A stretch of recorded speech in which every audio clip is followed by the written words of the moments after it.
ప్రభువైన యేసుక్రీస్తు వారి నామములో మీ అందరికి కూడా శుభాభివందనాలు.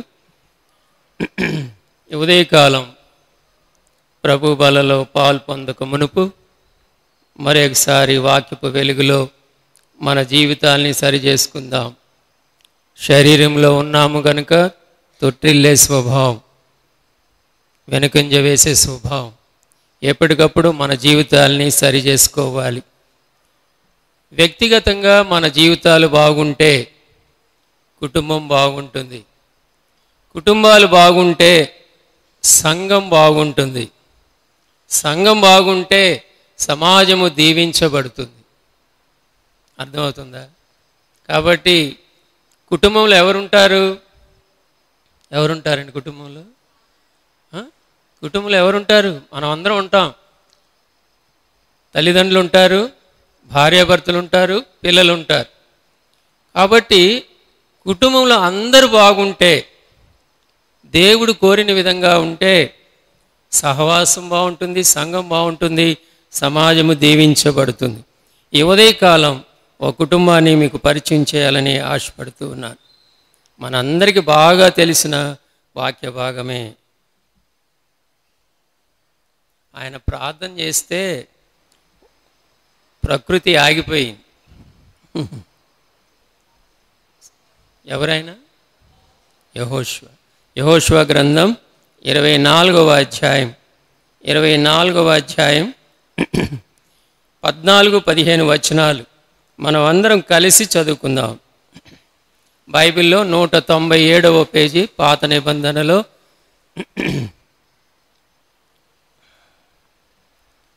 యెహోషువ గ్రంథం 24వ అధ్యాయం 14-15 వచనాలు. కాబట్టి మీరు యెహోవా యందు భయభక్తులు గలవారై ఆయనను నిష్కపటముగాను సత్యముగాను సేవించుచు మీ పితరులు నది అద్దరిని ఐగుప్తులోను సేవించిన దేవతలను తొలగద్రోసి యెహోవానే సేవించుడి.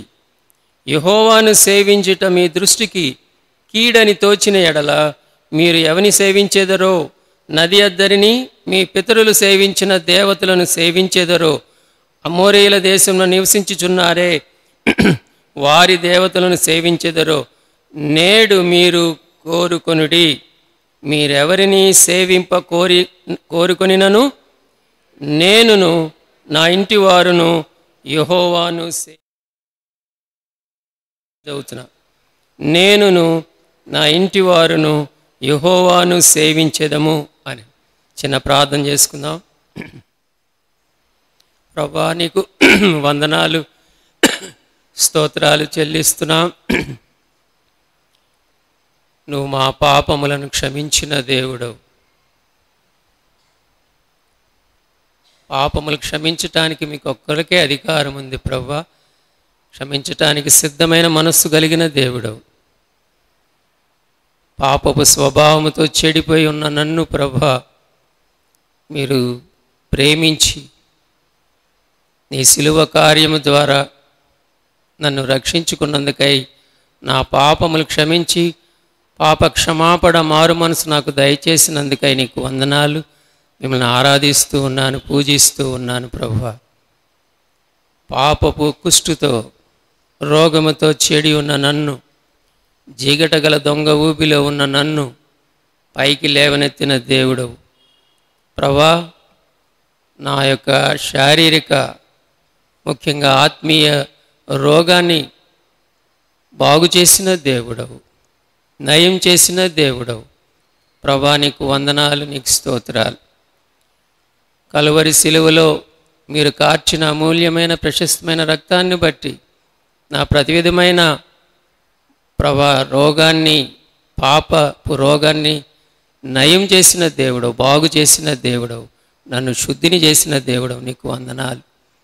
అదేవిధంగా తండ్రి, నేను పడిపోయి ఉన్నప్పుడు, పాపపు బంధకాల్లో ఉన్నప్పుడు నన్ను విమోచించిన దేవుడు, విమోచన క్రయధనముగా నీ ప్రాణాన్ని బలిగా అర్పించిన దేవుడు. ఉదయకాలం నాకు ఇచ్చిన రక్షణ భాగ్యాన్ని బట్టి, మరణానికి పాత్రుడైన నన్ను జీవములోనికి దాటించిన నా రక్షకుడైన యేసు ప్రభువారిని నేను కూడా యథార్థముగా ఆరాధిస్తూ ఉన్నాను, పూజిస్తూ ఉన్నాను.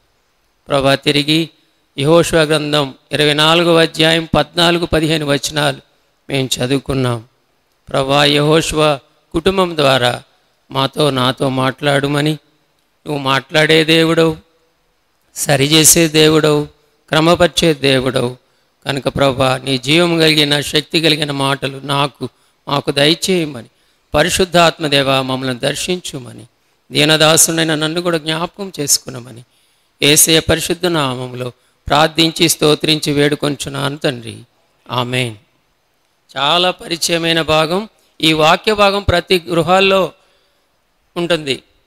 Christ is the head of this house అనేది ఒకటి ఉంటుంది. రెండోది, నేనును నా ఇంటి వారును యెహోవాను సేవించేదము.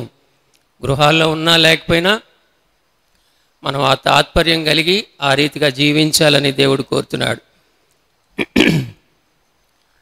యెహోషువ గ్రంథాన్ని విజయాల గ్రంథం అని కూడా అంటారు. 24 అధ్యాయాలు, 2వ అధ్యాయం నుంచి 12వ అధ్యాయం వరకు కూడా పోరాటాల గురించి మనం చూస్తాం. చిన్న పోరాటాలు, పెద్ద పోరాటాలు, యుద్ధాల గురించి చూస్తాం.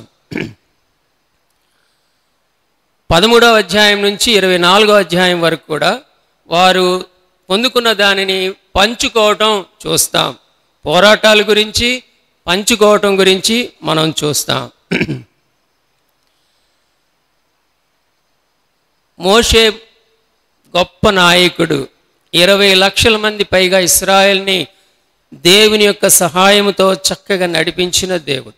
ఈ యెహోషువ గ్రంథం ఎలా స్టార్ట్ అవుతుందంటే, మోషే, నా సేవకుడైన మోషే మృతి నొందిన తర్వాత మోషే యెహోషువను ఏర్పరచుకున్నాడు అని అందామా కదా. యెహోషువని ఎవరు ఏర్పరచుకున్నారు అండి? ఒక్కసారి చూద్దామా. సంఖ్యాకాండం 27వ అధ్యాయం. సంఖ్యాకాండం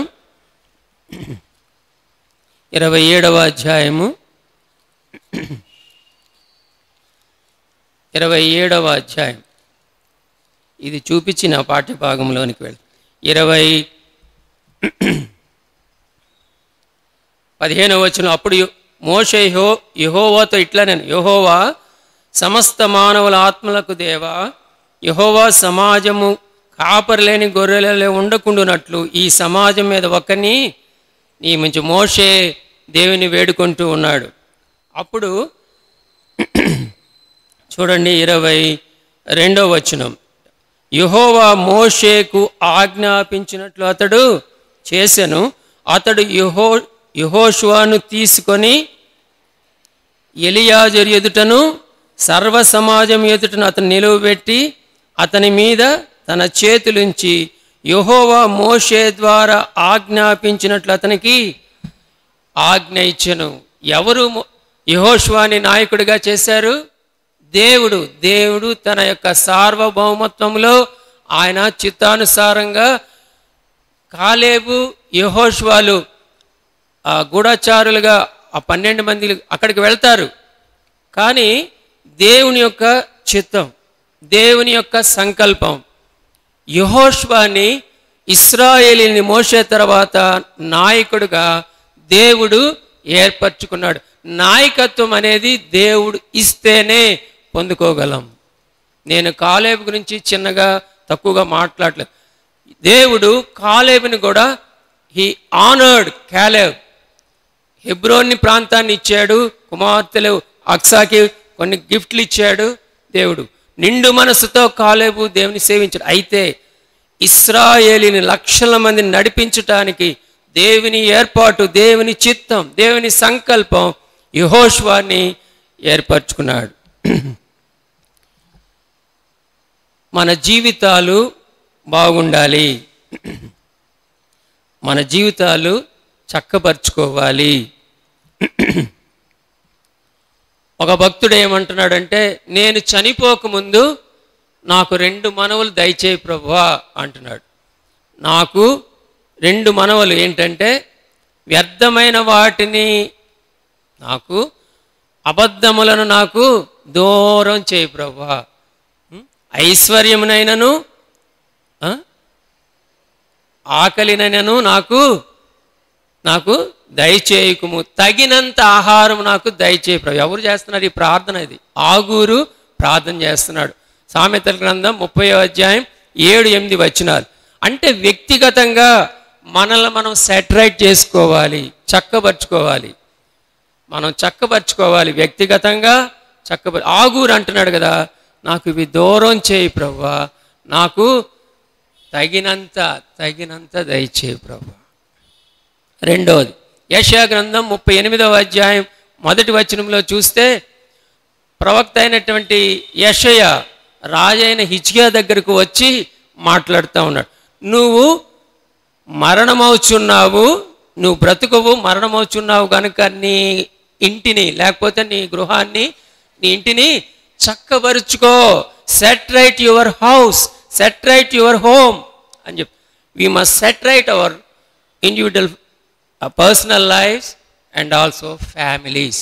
మనము మన యాత్రా జీవితంలో తనువు చాలించక మునుపు వ్యక్తిగతంగా చక్కబరుచుకోవాలి, తర్వాత కుటుంబాలుగా చక్కబరుచుకోవాలి. యెహోషువ దేవుడు ఒక విషయం ఏంటంటే,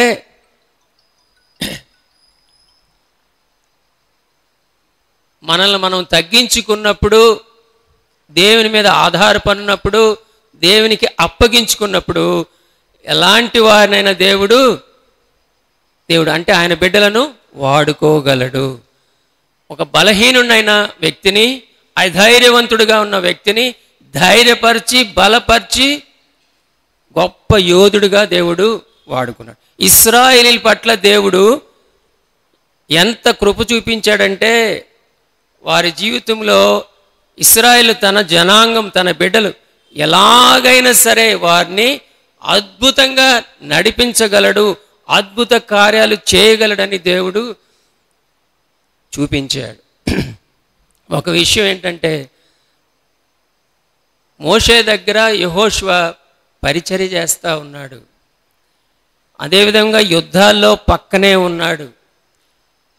పిరికివాడుగా ఉన్నాడు మొదట్లో, కానీ ధైర్యవంతుడిగా చేశాడు. గొప్ప మిలిటరీ కమాండర్ అయ్యాడు, దూసుకుంటూ వెళ్ళిపోయాడు. 3 విషయాలు ఈ ఉదయకాలం యెహోషువ కుటుంబం గురించి నేను చెప్పి ముగిస్తాను.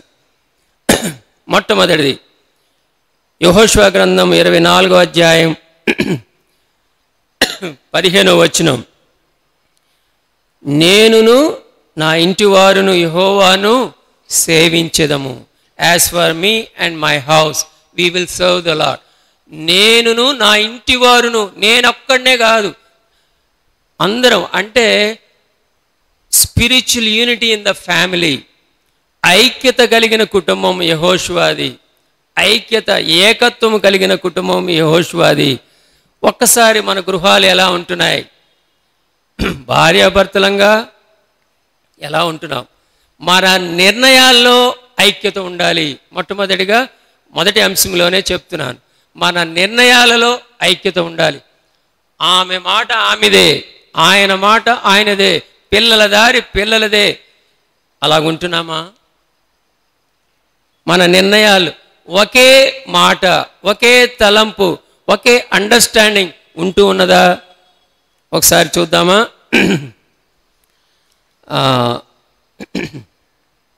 న్యాయాధిపతుల గ్రంథం 13వ అధ్యాయం, పక్క అధ్యాయంలో మనం చూస్తే పక్క గ్రంథం 13వ అధ్యాయం 6వ వచనం చూడండి. న్యాయాధిపతుల గ్రంథం 13వ అధ్యాయం 6వ వచనం. ఆ స్త్రీ తన పెనిమిటి యొద్దకు వచ్చి, దైవజనుడొకడు నా యొద్దకు వచ్చెను.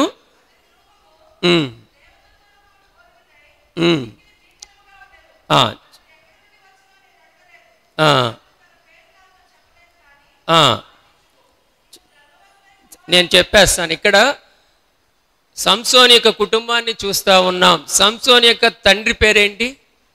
మనోహు కదా. సంసోని యొక్క తల్లి, వాళ్ళకి పిల్లలు లేనప్పుడు యెహోవా దూత లేక దైవజనుడు అక్కడ మాటలు వచ్చి, నువ్వు పిల్లోడిని, ఒక కుమారుని కంటావు, నువ్వు పరిశుద్ధంగా ఉండాలి, నువ్వు ద్రాక్షారసమైన కానీ అపవిత్రమైన దాన్ని దేన్ని ముట్టకూడదు, అతడు నాకు నాజీరుగా ఉంటాడు, వ్రతము చేయబడిన వాడుగా ఉంటాడు అభిషేకింపబడిన వాడిగా ఉండి నన్ను సేవిస్తాడు అని చెప్పినప్పుడు ఆమె ఏం చేసింది? వెంటనే తన సొంత దేవుడు నాతో మాట్లాడాడు అని చెప్పి తను సొంతంగా నిర్ణయం తీసుకోవాలా. 6వ వచనంలో ఏముంది? 6వ వచనం, ఆ స్త్రీ తన పెనిమిటి యొద్దకు, యజమానుని యొద్దకు వచ్చి, అయ్యా నాకు ఇలాగా దేవుని దూత లేకపోతే యెహోవా దూత ఇలా కనిపించి ఇలా చెప్పారని చెప్పినప్పుడు ఇద్దరు కలిసి వాళ్ళు మాట్లాడుకున్నారు, ఒక అండర్స్టాండింగ్ వచ్చారు, అవగాహనకు వచ్చారు. ఆ విధంగా దేవుని చిత్తానుసారంగా ముందుకి వెళ్ళారు. వన్నెస్ నిర్ణయాలలో వన్నెస్ ఉండాలి. ప్రియమైన వారులారా, మన నిర్ణయాలు ఎలా ఉంటున్నాయి ఒకసారి గమనించుకుందాం. మన నిర్ణయాలు ఎలా ఉంటున్నాయి? నేను ఒక ఇన్సిడెంట్ చెప్తాను, మీరు తర్వాత గూగుల్లో చూడండి. మీరు అనిల్ అనురాగ్ బోర్కర్ అనే 19 సంవత్సరాల యవనస్తుడు నీట్ పరీక్షలో 99.9% సెక్యూర్ చేశాడు. నీట్ ఎగ్జామ్ అండర్ గ్రాడ్యుయేట్ కోర్సులో మహారాష్ట్రకి టాపర్ అయ్యాడు. ఆల్ ఇండియా ర్యాంక్ 1475 వచ్చింది అతనికి. సిందేవహిర్ మహారాష్ట్రలో ఒక తాలూకా ఒక గ్రామంలో ఉన్నాడు.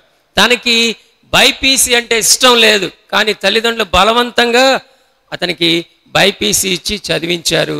నీట్ ఎగ్జామ్ కూడా రాశారు. అస్సలు ఇష్టం, చాలా బ్రైట్ స్టూడెంట్. సీట్ వచ్చింది, మెడికల్ కాలేజీకి వెళ్ళిపోవాలి. ఆ నైట్ తను సూసైడ్ చేసుకున్నాడు. ఒకవేళ తల్లిదండ్రులు అనిల్ అనురాగ్ కూర్చుని మాట్లాడుకుని ఉంటే ఎంత బాగుండేది. ఒకళ్ళు దేవుని బిడ్డలుగా ఉండుంటే కలిసి కూర్చుని మాట్లాడుకుంటే ఎంత బాగుండేది. మన నిర్ణయాలలో ఐక్యత ఉండాలి, లేకపోతే మనము నష్టపోతాం, కోల్పోతాం. ప్రియ సహోదరుడా, మీరు గూగుల్లో తర్వాత కొట్టి చూడండి. రెండోది, మన నిర్ణయాల్లో ఐక్యత ఉండాలి, మన పనుల్లో మన కార్యాలలో ఐక్యత ఉండాలి. ఉంటుందా? చూడండి, రాజుల రెండవ గ్రంథం 4వ అధ్యాయం. అక్కడ ఎలీషా ప్రవక్త ఉన్నాడు. షునేమీరాలు ఇంటి వద్దకు వస్తూ వెళ్తూ ఉన్నాడు, పరిచర్య జరిగిస్తున్నప్పుడు అక్కడ జరిగింది ఏంటంటే చూడండి, రాజుల రెండవ గ్రంథం 4వ అధ్యాయం 8వ వచనం.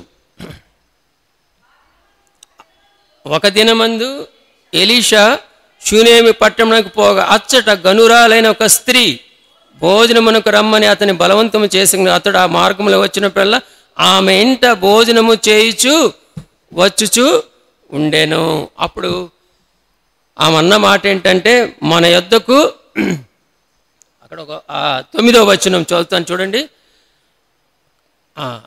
అతడు ఆ మార్గమున వచ్చినప్పుడల్లా ఆమె ఇంట భోజనము చేసి వచ్చాను. కాగా ఆమె తన పెనిమిటిని చూచి, మన యొద్దకు వచ్చుచూ పోచున్నవాడు భక్తి గల దైవజనుడని నేను ఎరుగుదును. కావున మనము అతనికి గోడ మీద ఒక చిన్న గది కట్టించి అందులో అతని కొరకు మంచము, బల్ల, పీట, దీపస్తంభము ఉంచుదుము. అతడు మన యొద్దకు వచ్చినప్పుడల్లా అందులో బస చేయొచ్చు. ఎవరికి వచ్చింది ఈ ఆలోచన?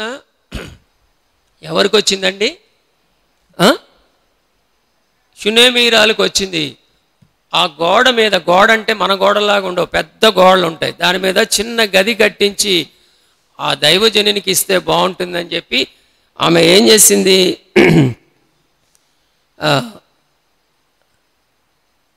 అక్కడ ఒక మాట ఉంటుంది చూడండి, 9వ వచనం.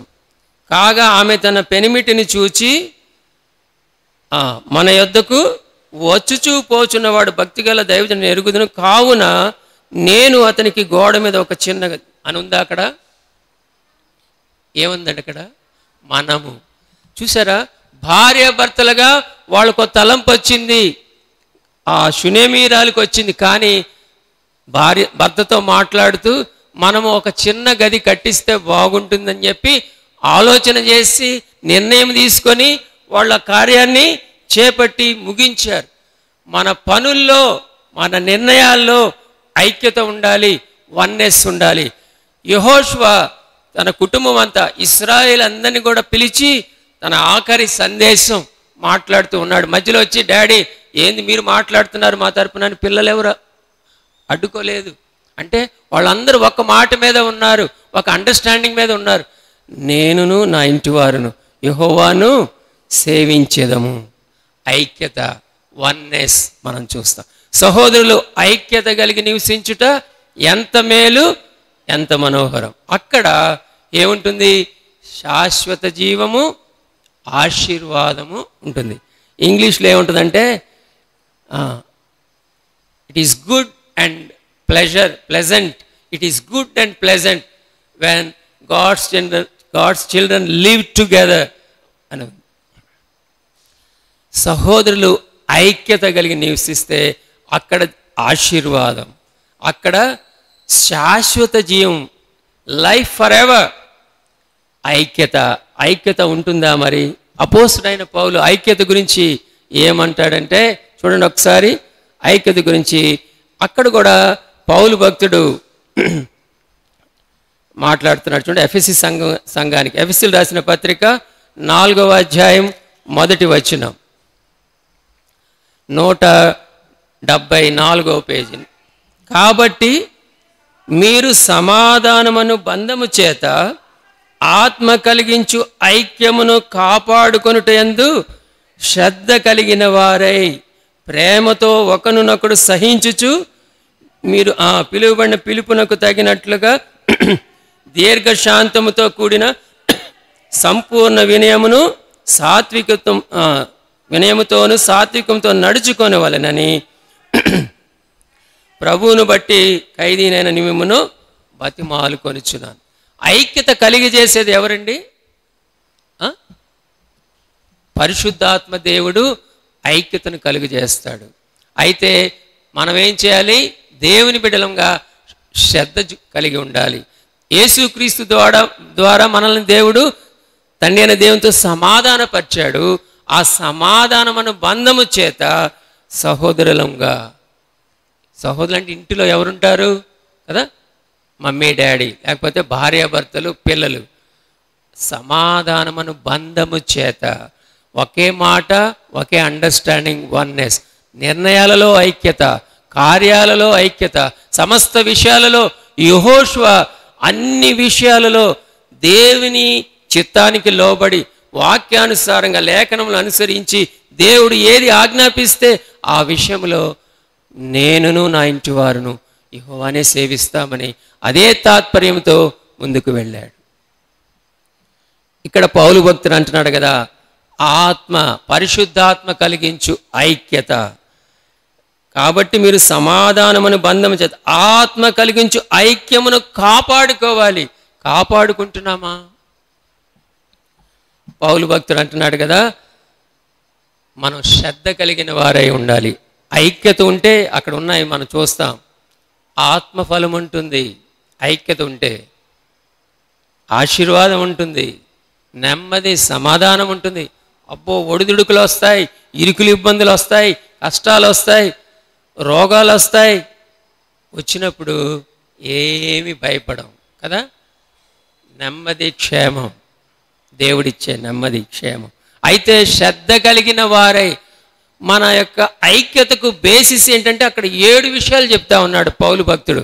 ఏంటంటే 7 విషయాలు ఏంటంటే ఒక్కటే కదా. ఏమంటున్నాడు? ఒక్క శరీరం కదా.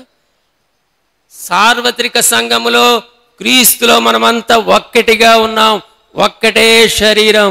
యేసుక్రీస్తు వారు ఈ సంఘం అనే శరీరానికి శిరస్సుగా ఉన్నాడు, మనమంతా దాంట్లో అవయవాలుగా ఉన్నాం. ఒకే శరీరం, ఒకే ఆత్మ. నీవు నేను రక్షింపబడిన తర్వాత ఆత్మదేవుడు, పరిశుద్ధాత్మదేవుడు నీలో నాలో ఉన్నాడు. నీలో ఉన్న పరిశుద్ధాత్మదేవుడు, నాలో ఉన్న పరిశుద్ధాత్మ వేరు వేరు కాదు, ఒకే ఆత్మ. ఇంకా చెప్తా ఉన్నాడు తర్వాత ఒకటే నిరీక్షణ కదా. ఆయన వచ్చాడు మొదటి రాకడలో, తిరిగి రానై ఉన్నాడు. ఆయన వచ్చి నిన్ను నన్ను తోడ్కొని వెళ్తాడు. ఆయనతో సదాకాలం ఉండబోతూ ఉన్నాం. నిరీక్షణ, ఒకటే నిరీక్షణ. ఇంకా ఏమంటున్నాడు? ఒకటే నిరీక్షణ, ఒక్క ప్రభు, ఆయన అందరికీ ప్రభు, ఆయన లార్డ్షిప్ కింద మనం ఉన్నాం. We are one in the Lord. ఇంకా ఏమంటున్నాడంటే ఒక్కటే విశ్వాసం. సువార్త వలన యేసుక్రీస్తునందు విశ్వాసం ఉంచాం, మనం రక్షణ పొందాం. క్రీస్తులో ఆయన శిలువ కార్యంలో మనం విశ్వాసం ఉంచాం, ఆయన బిడ్డలమయ్యాం. ఒకటే విశ్వాసం. ఇంకా ఏమంటున్నాడు అమ్మా? ఒక్క బాప్తిస్మంలో మనమందరం కూడా వేరుగా నుండగా ఒక సంఘములో శరీరంలో చేర్చబడ్డాం, ఒకటే అయ్యాం. ఇంకా ఏమంటున్నాడంటే తండ్రి అయిన దేవుడు ఒక్కడే, మనందరికీ ఆయనే దేవుడు, ఆయనే ఒక్కడే. శ్రద్ధ కలిగి ఉన్నామా? ఆసక్తి ఉందా? యెహోషువ కుటుంబం చూస్తే ఐక్యత కలిగిన కుటుంబం, ఐక్యత కలిగిన కుటుంబం. ఐక్యత అనైక్యతకు దారి తీసేవేంటో తెలుసా? డబ్బు, లోకం, శరీరం, హోదా, పొజిషన్, స్టేటస్, ఇవన్నీ కూడా ఒక్కోసారి అనైక్యత. ముఖ్యంగా డబ్బు. ఈనాడు మనం గమనిస్తే ఒక్క తల్లికి పుట్టిన బిడ్డలు అక్క చెల్లెండ్రి మధ్య తగాదా, అన్నదమ్ముల మధ్య తగాదా. ఎక్కడ? ఆస్తిపాస్తుల గురించి, డబ్బు గురించి కదా. ఒకవేళ ఇద్దరు కూడా వర్కింగ్ అయితే ఇది నీ డబ్బు అయ్యా, నాది కాదు, ఇది నా డబ్బు, నా జోలికి రాబాక, ఇలాగా మాట్లాడుకుంటున్నాం దేవుని బిడ్డలంగా.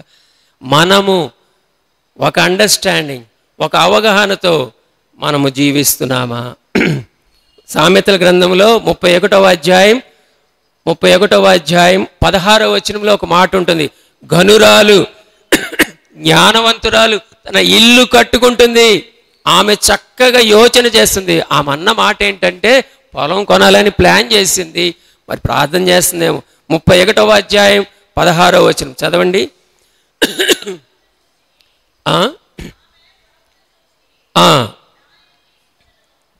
ఏముందండి అక్కడ? తాము అని ఉందా? తీశారా? తాము కూడబెట్టిన ద్రవ్యం, తాను అని లేదు అక్కడ. తాము కూడబెట్టిన ద్రవ్యము చేత పొలము,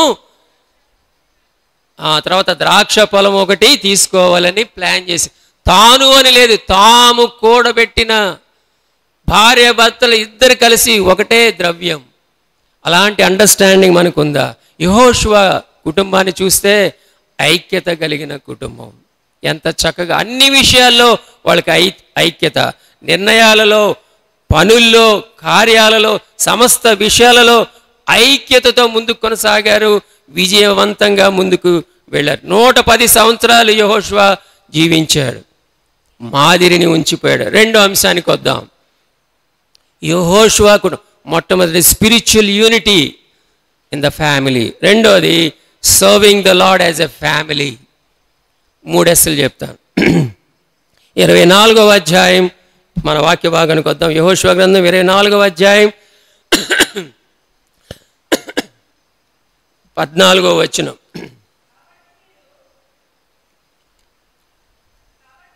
కాబట్టి మీరు యెహోవా యందు భయభక్తులు గలవారై ఆయనను నిష్కపటముగాను సత్యముగాను సేవించుచు. చాలండి. ఆయన్ని సేవించాలి. ఎట్లా సేవించాలి ఏమండి? నిష్కపటముగాను సత్యంగాను సేవించాలి. దేవుణ్ణి సేవించాలి. ఇశ్రాయేలుతో ఆయన మాట్లాడుతూ ఉన్నాడు. దాసుల గృహమైన ఐగుప్తులో నుండి దేవుడు మనల్ని విడుదల అనుగ్రహించి, పగటిపూట మేఘస్తంభం, రాత్రిపూట అగ్నిస్తంభం, ఆహారంతో మన్నాతో పోషించి, కాళ్ళు వాయలేదు, చెప్పులు తెగిపోలేదు.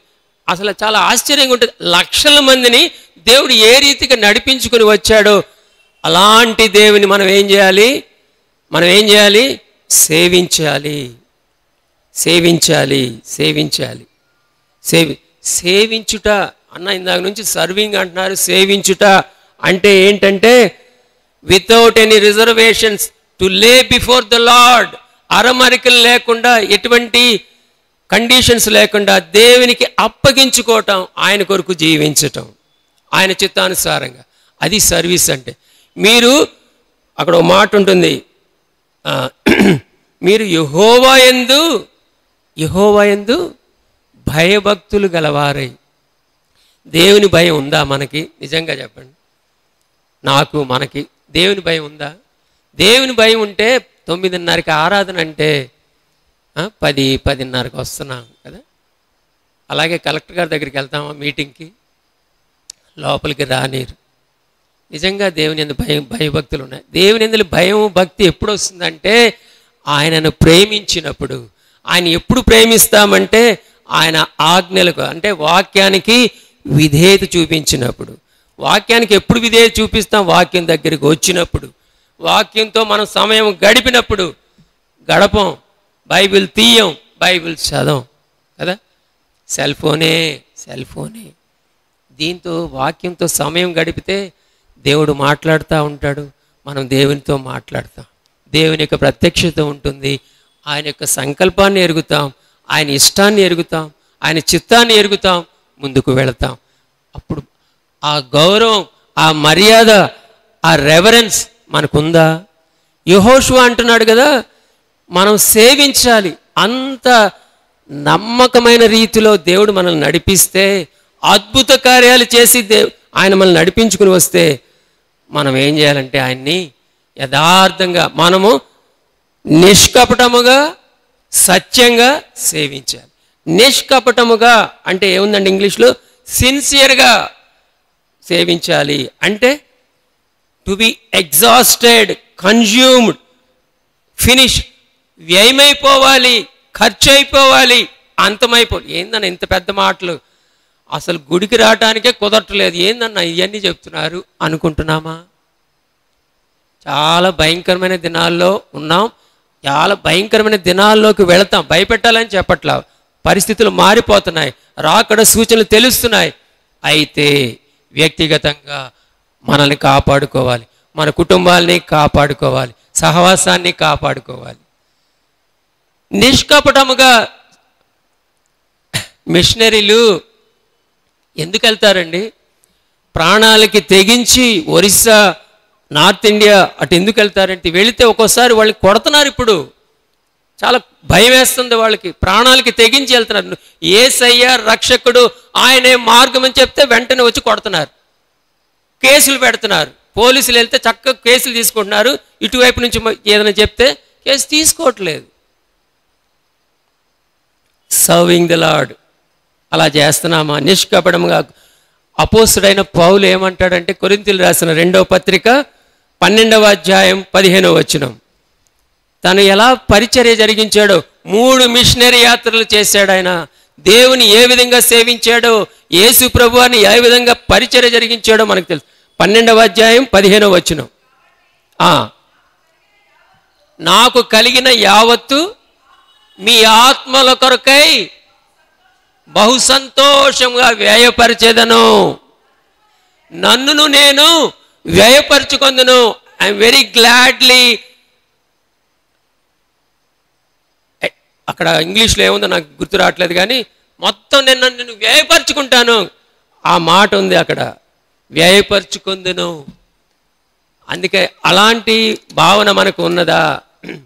మనము సహవాసంలో ఉన్నాం, ఇతరుల కొరకు కూడా జీవించబద్ధులమై ఉన్నాం.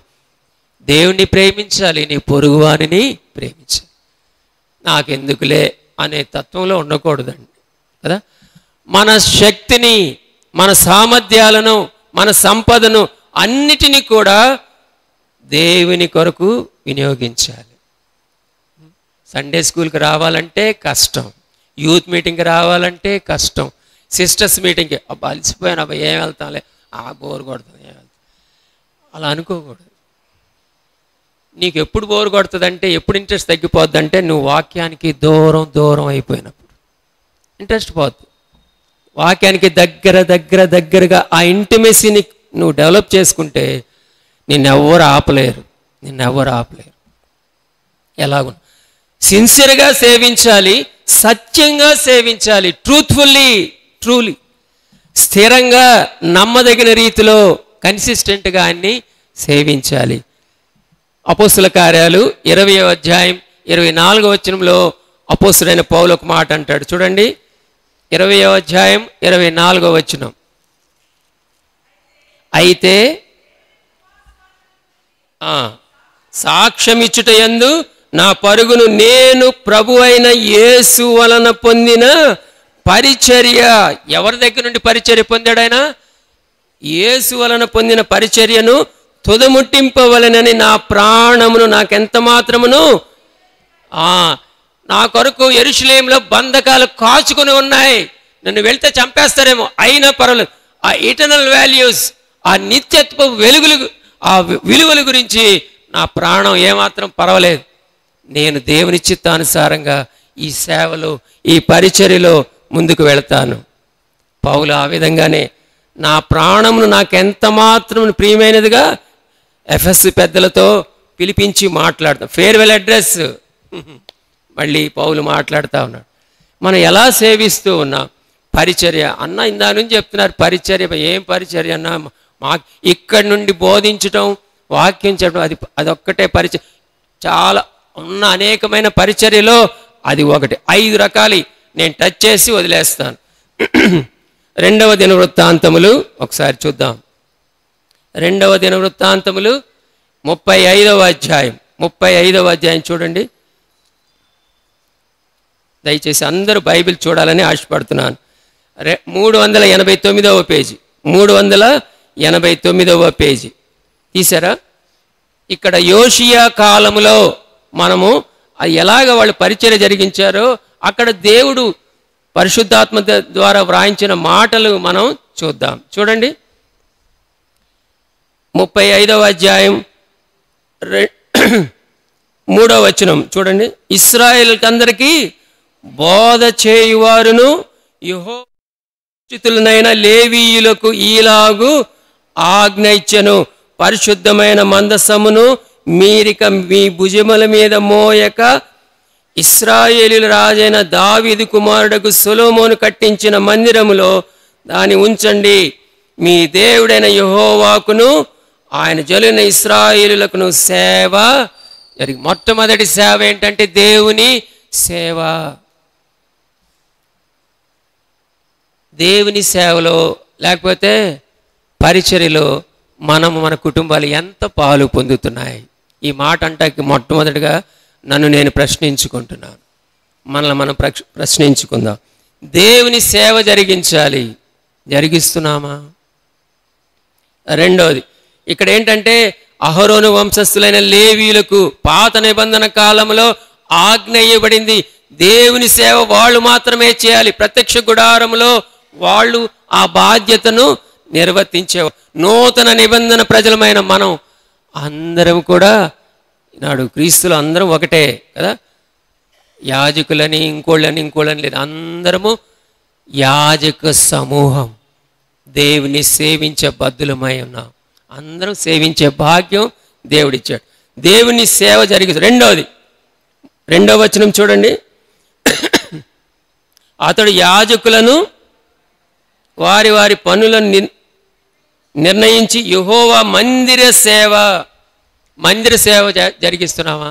దేవుని సేవ సరే, మందిర సేవ 1986లో మాకు పెళ్ళైన 2-3 సంవత్సరాలకి మమ్మల్ని ఎక్కడికి పంపించారంటే హైదరాబాద్లో మాకు తెలిసిన వాళ్ళు ఉంటే చుట్టాల దగ్గర పంపించి వాళ్ళు హెబ్రోన్ సహవాసానికి వెళ్తారు. కాన్వొకేషన్ జరుగుతుంది 1986లో. సోదరు అమృతరాజు గారు పరుగు పందెం గురించి చెప్తా ఉన్నారు. నేను ఎప్పుడు హెబ్రోను కాన్వొకేషన్ చూడలేదు. మా ఇద్దరిని తీసుకెళ్ళాను, మాకు అప్పుడు బిడ్డలు లేరు. వెళ్ళాం, రక్షణ పొందిన కొత్త. వెళితే హెబ్రోను కాన్వొకేషన్ చూసిన తర్వాత నా ఒళ్ళు గగురుపాటు వచ్చేసింది. నాకు పరలోకంలో ఎలా ఉంటుందో నాకు తెలియదు, కానీ పిన్ డ్రాప్ సైలెన్స్. వేల మంది ఉన్నారు, అటు ఇటు అటు వరుసగా అలా కనిపిస్తుంది, ఇసుకేస్తారు రాళ్ళు. Pin drop silence. వాక్యం చెప్తా ఉంటే ఎంత ఆసక్తిగా వింటా ఉన్నారు. ఎందుకు చెప్తున్నానంటే ఆ చెప్పుల స్టాండ్ దగ్గర చాలా చెప్పుల స్టాండ్లు ఉన్నాయి. అందరూ కొంతమంది సింపుల్గా ఉన్నారు, టక్ చేసుకున్నారు. వీళ్ళు ఎవరు అని అడిగాను. ఈయన డిప్యూటీ సెక్రటరీ ఐఏఎస్ అన్నారు. ఈయన ఎవరండి అన్న. ఈయన ఒక పెద్ద ఇంజనీర్ అండి, ఇంజనీరింగ్ ఆ కార్యాలయంలో ఆయన పెద్ద ఇంజనీర్. ఈయన డాక్టర్ అండి. పెద్ద పెద్ద ఆఫీసర్లు అందరూ కూడా చెప్పుల స్టాండ్ దగ్గర చెప్పులు ఇచ్చేస్తూ ఉన్నారు. నాకు అసలు ఏం అర్థం కాలేదు. నేను చాలా ఎంకరేజ్, నేను దేవుని హత్తుకొని జీవించటానికి నాకు ఇంపాక్ట్ అనేది ఆ హెబ్రోన్ కాన్వకేషన్లో అమృతరాజు గారు పరుగు పందెం గురించి చెప్తా ఉన్నారు. హృదయాన్ని హత్తుకుంది, నాకు కన్నీరు పెట్టి ఏడ్చాను, ప్రభుకి మరలా సమర్పించుకున్నాను. నేను 83లో రక్షణ పొందాను యాక్సిడెంట్ అయిన తర్వాత. నాకు ఆ తర్వాత నాగార్జున సాగర్లో హెబ్రోన్ సహవాసంలో బలపరచబడ్డాను. గుంటూరు వచ్చిన తర్వాత ఇప్పటికి మనకి ఎన్ని సంవత్సరాలు అయిందంటే 87 నుంచి ఎన్ని సంవత్సరాలండి, ఇంకా 2-3 సంవత్సరాలు అంటే 40 సంవత్సరాలు అవుతుంది. దేవుని మహాకృప. ఎందుకు చెప్తుంటే మందిర సేవ, చాపలు వేయటం కాడ నుంచి, మైక్ సెట్ చేయటం కాడ నుంచి, కుర్చీలు వేయటం కాడ నుంచి, కింద ఆహారం దగ్గర, ఫుడ్ దగ్గర ఎన్నో రకాల పరిచర్లు ఉన్నాయి. పాలు పొందుతున్నామా? అసలు కన్సర్న్ ఉందా? ఆలోచన చేస్తున్నామా? మందిర సేవ. 3వది 5వ వచనం చూడండి, అక్కడే జనులు ఆయా భాగములకు, లేవీయులకు కుటుంబాల్లో ఆయా భాగములు ఏర్పాటగునట్లుగా మీరు పరిశుద్ధ స్థలం ముందు నిలిచి వారి వారి పితరుల కుటుంబముల వరుసలు బట్టి జనులైన మీ సహోదరుల కొరకు. 3వది ఏంటి? సహోదరుల. ఏందన్నా ఇలా చెప్తున్నది? వాక్యంలో ఉంది. తోటి సహోదరులకు సేవ చేస్తున్నామా? తోటి సహోదరులకు సేవ. గృహాలు ఎందుకు దర్శిస్తాం? కృంగుదల్లో ఉంటారు, ఇరుకులు ఇబ్బందుల్లో ఉంటారు. వెళితే వాక్యం చెప్పి, చిన్న వాక్యం 5 నిమిషాలు ప్రార్థన చేస్తే వాళ్ళకి ఎంత రిలీఫ్గా ఉంటుందో. దెబ్బ తగిలింది, హాస్పిటల్లో ఉన్నాడు, వెళ్ళి పరామర్శించి ప్రార్థన చేస్తే ఎంత ఊరట కలుగుతుందో తెలుసా మీకు? గృహ దర్శనాలు. కనీసం ప్రార్థన చేస్తామా? గ్రూపులో వచ్చింది, ఇవన్నీ ప్రార్థన అయిన మామూలేగా, ఒక్కసారైనా 1 నిమిషం తీసుకుని ప్రార్థన చేస్తున్నామా? వాళ్ళు ఎంతో బాధల్లో ఉంటారు, ఆపరేషన్ చేస్తూ ఉంటారు, ఇంకోటి జరుగుతూ ఉంటుంది. మరి మన తోటి సహోదరులు, వారి గురించి కనీసం తలంచుకొని ప్రార్థన. తోటి సహోదరుల సేవ. జస్ట్ నేను మెన్షన్ చేస్తున్నాను గొప్ప కోసం. ఆరోగ్యమ సిస్టమ్ గురించి మనం అలా వదిలేయలేదు కదా. నేను దేవుని మహిమార్థమే చెప్తున్నాను. హాస్పిటల్లో పెట్టారు. మరేన్న గారు, నేను, అబ్రాహం బ్రదర్, డాక్టర్ ప్రసాద్ గారు అందరూ వెళ్ళాం. చాలామంది వచ్చారు. తోటి సహోదరుల. 4వది, టైం లేదు, ముందుకెళ్దాం. తోటి తర్వాత లూకాసు వార్త 2వ అధ్యాయం 36-37 వచనాల్లో ఇక్కడ ఒక విధవరాలు. ఎవరండి ఈమె? ఎవరు? 2వ అధ్యాయం అనగానే గుర్తు రావాలి. యేసు ప్రభువు వారు జన్మించినప్పుడు 2 వృద్ధులు చాలా ప్రాముఖ్యమైన పాత్ర వహించారు. సిమియోను, తర్వాత అన్న ప్రవక్తి. ఈమె విధవరాలై ఉండి 84 సంవత్సరాలు దేవాలయమును విడువక ఏం చేస్తుందండి? ఉపవాసం ఉండి ప్రార్థన సేవ చేస్తూ ఉంది. ఆ మాట అక్కడ ఉంది, నేను చెప్పట్లేదు. ప్రార్థించుట, దేవుని సేవించుట. 4వది ప్రార్థన చేస్తున్నామా? మన సియోను సంఘాలకు ఉన్న పేరేంటో సియోను ప్రార్థన సహవాసము చర్చి. ఇవన్నీ అఫిలియేటెడ్. ప్రేయర్ సెల్ పక్కనే జరుగుతుంది. మంగళవారం 6-6:30కి వచ్చింది. అరగంట 40 నిమిషాలు స్పెండ్ చేయలేమా? అబ్బా ఏం వెళ్తాంలే, ఆయనేగా ఏం చెప్తాడు ఆయన. ఇలాగ ఆలోచన చేసేది. వాక్యం ద్వారా దేవుడు మాట్లాడతాడు. అసలు నీకు మనసు ఉంటే కదా. కనీసం ఎక్కడ వెళ్ళట్లేదు, మందిరానికి రావచ్చు కదా. ప్రార్థన అని మందిరానికి పేరు పెట్టుకున్నాం, ప్రార్థన గుడిలకి రాం. ఎలాగండి? ప్రార్థన ఊపిరి వంటిది విశ్వాసికి. ప్రార్థనకి చాలా విచారంతోనే చెప్తున్నాను. ప్రేయర్ సెల్, మాకు కూడా ప్రేయర్ సెల్ ఉంది ఇంట్లో, 5-6. చాలా బాధేస్తుంది ప్రార్థన మిస్ చేసుకుని. 5వది లూకాసు వార్త 8వ అధ్యాయం. లూకాసు వార్త 8వ అధ్యాయం మొదటి 3 వచనాలు. యేసు ప్రభు వారు అక్కడ సంచారం చేస్తూ ఉన్నాడు, ఆయన పరిచర్య జరిగిస్తూ ఉన్నాడు. ఆ సమయంలో కొంతమంది ఆయన్ని ఫాలో అవుతూ ఉన్నారు. చూడండి 8వ అధ్యాయం. వెంటనే ఆయన దేవుని రాజ్య సువార్త గురించి తెలుపుచు ప్రకటించుచు ప్రతి పట్టణములోను గ్రామంలోను సంచారము చేయుచు 12 మంది శిష్యులను, అపవిత్రాత్మలను, వ్యాధులను పోగొట్టబడిన కొందరు స్త్రీలను, అనగా 7 దయ్యములు వదిలిపోయిన మగ్దలేని అనబడిన మరియయు, హేరోదు యొక్క గృహ నిర్వాహకుడు కూజ భార్యకు యోహన్నయు సూజన్నయు ఆయనతో కూడా ఉండిరి. వీరును ఇతరులు అనేకులు తమకు కలిగిన ఆస్తితో వారికి ఉపచారం సేవ చేయుచుండిరి. ఈ సేవ ఏంటంటే సేవకుల వెంట ఉండి చేసే సేవ. చేస్తున్నామా?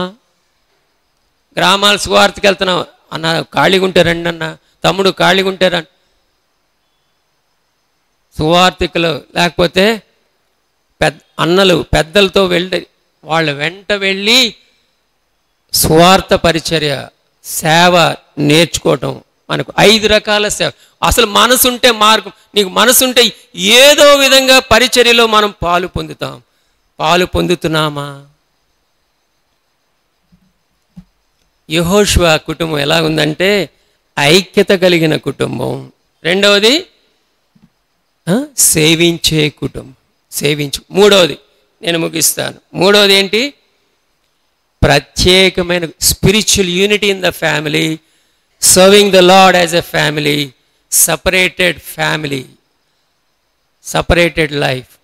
లోక ప్రభావము లేని కుటుంబం యెహోషువ కుటుంబం.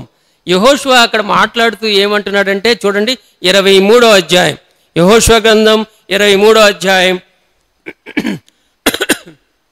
6వ వచనం. కాబట్టి మీరు మోషే శాస్త్ర గ్రంథములో వ్రాయబడిన అంతటిని గైకొని అనుసరించుటకు మనస్సు దృఢము చేసుకొని ఎడమకు గాని కుడికి గాని దాని నుండి తొలగిపోక అండి మీ యొద్ద మిగిలి ఉన్న ఈ జనుల సహవాసము చేయక ప్రత్యేకంగా ఉండండి.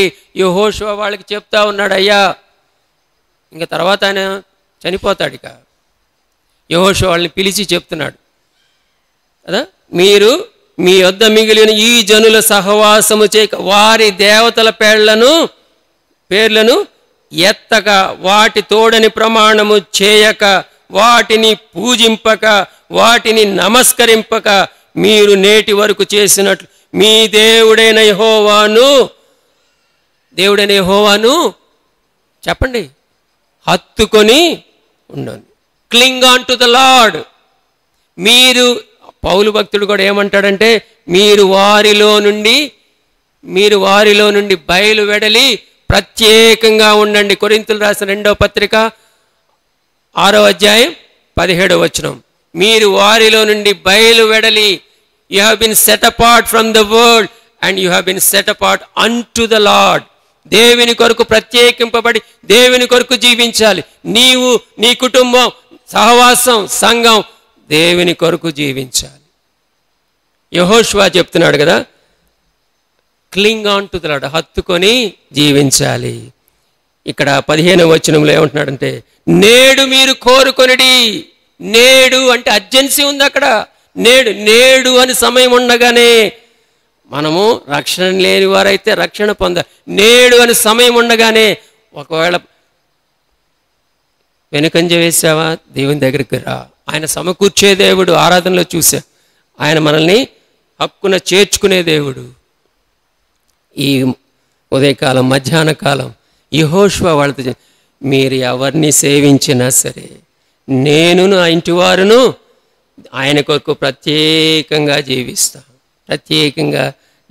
మీరు అక్కడ ఒక మాట అన్నాడు, ఇతర దేవతలను పారద్రోలి అన్న. మనకి ఇతర దేవతలు ఏడున్నాయన్నా? మనం అంతా బిలీవర్సం కదా. ఇతర దేవతలు అంటే avoid associating with foreign gods, లేకపోతే కాననైట్స్ గాడ్స్. ఇతర దేవతలు, డబ్బు ఇతర దేవత కదా, లోకం ఇతర దేవత, శరీరం ఇతర దేవత, స్టేటస్, పొజిషన్ ఇవన్నీ ఇతర. అంటే గాడ్ సబ్స్టిట్యూట్. అంటే దేవునికి ఇవ్వాల్సిన స్థానం ఇవ్వకపోతే విగ్రహారాధన. దేవుని ప్రేమించవలసిన రీతిగా మొట్టమొదటిగా ఆయన ప్రేమించకపోతే విగ్రహారాధన. ఇతర దేవతలు, మీరు ఇతర దేవతలను పారద్రోలి. ఒకవేళ మనం నిజంగా ఎవరిని ఒకవేళ మన యొక్క ఎంపికల్లో ఎక్కడైనా తప్పిపోయాము అన్నా, మరీ చాదస్తం ఏంటన్నా మీకు అన్నా, వాళ్ళందరూ చేస్తూ ఉంటే ఏందన్నా, మనం చేస్తే ఏమవుద్దన్నా? ఇది ఒక్క విషయంలో తాలిబొట్టే కదన్నా, ఏమైద్దన్నా? బొందన్న ప్రధానంలో అందరూ వేస్తారన్న 5 ముత్తైదువులు. ఆచారాలు వ్యవహారాల్లో ఎలాగుంటున్నావు? లోక ప్రభావం నీ మీద, నీ కుటుంబం మీద, నీ సంఘం మీద పడిందా? ఒకసారి పరిశీలించుకుందామా? అన్న అందరూ చూస్తూ ఉన్నారన్న, చూస్తే ఏమైద్దన్న? అందరూ ఆ సోషల్ గ్యాదరింగ్ పార్టీ అన్న మళ్ళీ రాదన్న, వెళ్తే ఏమైద్దన్నా? మీరు మరి ఇంత ఖచ్చితంగా ఉండొద్దన్న. అక్క మీరు అలా మాట్లాడబాకుండా, అలా కాంప్రమైజ్ అయిపోతున్నామా? Serving the lord it requires separation from sin, idols and compromising nature. రాజీ పడిపోతున్నామా? ఈ ఉదయకాలం జ్ఞాపకం చేసుకుందాం.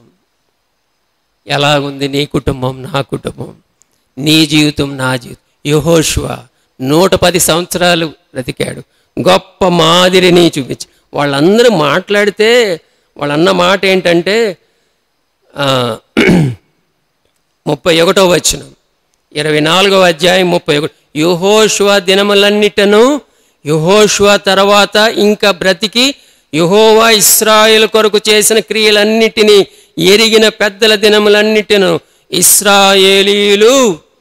ఇశ్రాయేలీలు యెహోవాను సేవించుచు వచ్చి. ఆ తర్వాత వాళ్ళకి రాజు లేడని, అది తర్వాత సంగతి.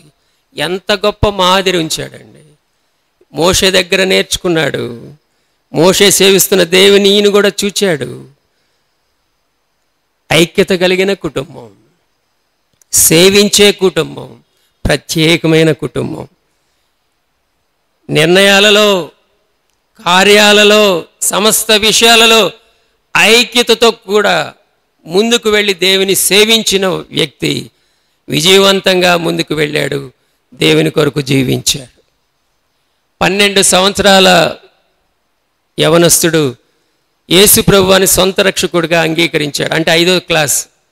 మరి దేవుని ప్రత్యక్షత, వాక్యం ఎలా విన్నాడో, ఆత్మీయమైన వాతావరణం కూడా ఉందో లేదో. పెద్దోడైన తర్వాత, యవనస్తుడిగా అయిన తర్వాత యూనివర్సిటీస్లో, కళాశాలలో యేసయ్యను గురించి చెప్తానే ఉన్నాడు,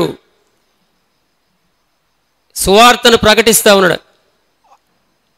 ఫ్రెండ్స్, అబార్షన్ వాక్యానికి విరుద్ధం, లెస్బియన్స్ వాక్యానికి విరుద్ధం, గే సిస్టమ్ వాక్యానికి విరుద్ధం, పురుషులు కలిసి ఉండటం, స్త్రీలు కలిసి అవాంఛనీయం, దేవుని వాక్యానికి విరుద్ధం కరాఖండిగా చెప్తా ఉన్నాడు. డిబేట్లు జరుగుతూ ఉన్నాయి. జనులు ఎలాగంటే ఆ దేశంలో చర్చికి వెళ్ళటం మానేశారు. కొన్ని సంవత్సరాలు అయిపోయింది. ఆరాధనకి వెళ్ళటం మానేశారు. దేవుని ప్రేమించడం మానేశారు. క్రైస్తవ దేశం అది. డాలర్ మీద వి బిలీవ్ ఇన్ గాడ్ అని ఉంటుంది. చాలామంది మెజారిటీ ఆఫ్ ది పీపుల్, యవనస్తులు దారి తొలగిపోయారు. యూనివర్సిటీస్లో చెప్తా ఉన్నాడు. ఆయన చెప్తా ఉంటే, ఒకవేళ నిన్ను బుల్లెట్తో పేల్చేస్తే 30 సెకండ్లే ఉంది, నువ్వేం చెప్తావు అని చెప్తే, నీ భార్య బిడ్డల్ని హక్కుని చేర్చుకుని బాయ్ అని చెప్తావా ముద్దు పెట్టుకుని? ఏమన్నాడంటే, నేను క్రీస్తు న్యాయపీఠం గురించి చెప్తాను. మన మంచితనం, మన భక్తి మనల్ని పరలోకము చేర్చదు. ఆయనే మార్గం. ఆయన యందు విశ్వాసం ఉంచి ఆయన సొంత రక్షణను అంగీకరిస్తే నువ్వు పరలోకంలో ఉంటావు, ఆయనతో ఉంటావు. రక్షణ గురించి చెప్తానని చెప్పాడు. ఆ తర్వాత కొన్ని దినాలకి నిజంగానే ఆయన ఏం చేశారంటే పేల్చేశారు. భార్య ఎదుట చంటి బిడ్డ ఒడిలో ఉన్నాడు. 1 సంవత్సరం మాటలు రావు. పాప 3 సంవత్సరాలు. వాళ్ళ కళ్ళ ఎదుటే కాల్చేశారండి. ఒరిగిపోయాడు. అతనికి కోటి ఎంతో నాకు గుర్తులేదు వ్యూయర్షిప్ ఉంటే, చనిపోయిన తర్వాత 17 కోట్లకు వెళ్ళిపోయింది. అమెరికా గురించి చెప్తున్నాను, చార్లీ కర్క్ గురించి చెప్తున్నాను. ఆమె భార్య ఎరికా కర్క్, ఆమె మెమోరియల్ సర్వీస్లో మాట్లాడుతూ, అమెరికా వాసులారా, చర్చ్కి వెళ్ళండి అయ్యా, ఆరాధనలో పాల్గొనండి, యేసయ్యను ప్రేమించండి, ఆయన్ని హత్తుకుని జీవించండి అని చెప్. అదే నీ భర్తని కళ్ళెదుట చంపేశారే, ఎందుకమ్మా? నా భర్తని చంపేయటం కాదు, నా భర్త ప్రభు సన్నిధిలో ఉన్నాడు, నేను నా బిడ్డలు ఆయన దగ్గర కలుసుకుంటాం. నా భర్త పరిచర్య ఆగిపోయింది అనుకుంటున్నారా? దీన్ని రెట్టింపు బలముతో నేను ఈ పరిచర్యను ముందుకు తీసుకుని వెళ్తాను. సేవించుట అంటే అది. మన ఆంధ్ర తెలుగు రాష్ట్రాల్లో ఇద్దరు బలమైన యువకులు తనువు చాలించారు. అమెరికా సంయుక్త రాష్ట్రాల్లో ఈ చార్లీ కర్క్ విపరీతమైన ఇన్ఫ్లుయెన్స్ తీసుకుని వచ్చాడు. ఇంపాక్ట్. దేవుణ్ణి సేవిస్తున్నామా? ఎక్కడున్నా మనము, మన కుటుంబాలు, మన సంఘం ఆయన్ని యథార్థంగా సేవించే కుటుంబాలుగా ఉండాలని దేవుడు కోరుతున్నాడు. యెహోషువ ఆ రీతిగా జీవించాడు. చార్లీ కర్క్ హతసాక్షి అయిపోయాడు, చనిపోయాడు. ప్రార్థన చేసుకుందాం, తలలు వంచండి, మనల్ని మనం పరీక్ష చేసుకుందాం. ఎలాగుంది నీ జీవితం, నా జీవితం? ఏం పట్టిందండి ఆమెకి? వైధవ్యంతో ఆమె నిరాశపడిపోయిందా? లేదు. ఎరికా కర్క్ ఆమె ముందుకు వెళ్తా ఉంది. మనం ఏం చేస్తున్నాం? ఇంట్లో కూర్చుంటున్నాం, నిర్లిప్తతో కూర్చుంటున్నామా? ఒకసారి మనల్ని మనం పరిశీలన చేసుకుందాం. నేనును నా ఇంటి వారు